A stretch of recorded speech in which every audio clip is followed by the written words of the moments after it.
അർച്ചന ചേച്ചി LLB സീരിയലിൻ്റെ latest promo റിവ്യൂയിലേക്ക് എല്ലാ കൂട്ടുകാർക്കും സ്വാഗതം. JK കോളേജിലേക്ക് പോകാൻ വേണ്ടി ഓട്ടോറിക്ഷയിൽ കയറി പോവുകയാണ്. ആ സമയത്ത് തന്നെ JK വിചാരിക്കുന്നുണ്ട്, ചിന്നുമോള് പറഞ്ഞ ആ വീടും ഒന്ന് കാണാമെന്ന് പറഞ്ഞ് JK ചിന്നുമോള് പറഞ്ഞ ആ വീട്ടിലേക്ക് പോവുകയാണ്.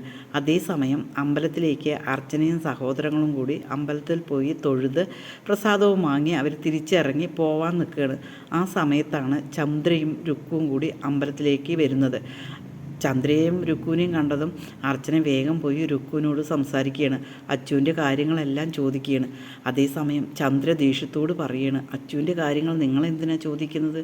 അവൻ്റെ കാര്യം, അവൻ്റെ ജോലിയും അവൻ്റെ ആയുസ്സും അവൻ്റെ ആരോഗ്യം, അതാണ് ഞങ്ങൾക്ക് പ്രധാനം. അച്ചുവിൻ്റെ കാര്യങ്ങൾ മാത്രമാണ് പ്രധാനം. അല്ലാതെ നിങ്ങളെപ്പോലെ കേസിൽ എങ്ങനെ ജയിക്കാം എന്നുള്ളത് മാത്രമാണ് നിങ്ങളുടെ വിഷയം. അല്ലാതെ നിങ്ങൾക്ക് അവനെക്കുറിച്ച് ഒരു ചിന്തയുമില്ല എന്നിങ്ങനെ അർച്ചനയോട് പറയണം കേട്ടോ.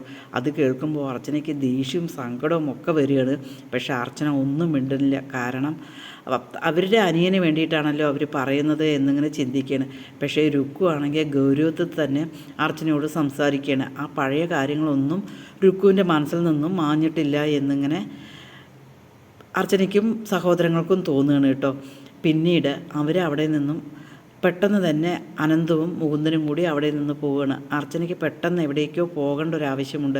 അതുകൊണ്ട് അർച്ചന പെട്ടെന്ന് തന്നെ വണ്ടി എടുത്ത് പോകാൻ നിൽക്കുമ്പോഴാണ് ദീപ്തി അർച്ചനയെ വിളിക്കുക.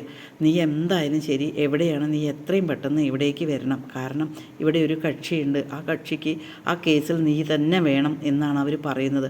അതുകൊണ്ട് നീ എങ്ങോട്ടേയും പോകാതെ എത്രയും പെട്ടെന്ന് ഇവിടേക്ക് വരണം എന്നിങ്ങനെ ദീപ്തി ഫോൺ ചെയ്ത് അർച്ചനയോട് പറയുകയാണ്. അത് കേൾക്കുമ്പോൾ അർച്ചന ആകെ എന്ത് ചെയ്യണമെന്നറിയാതെ അർച്ചന അങ്ങനെ വിഷമിച്ച് നിൽക്കുകയാണ്. ഈ ചാനലൊന്ന് സബ്സ്ക്രൈബ് ചെയ്ത് സപ്പോർട്ട് ചെയ്യണേ.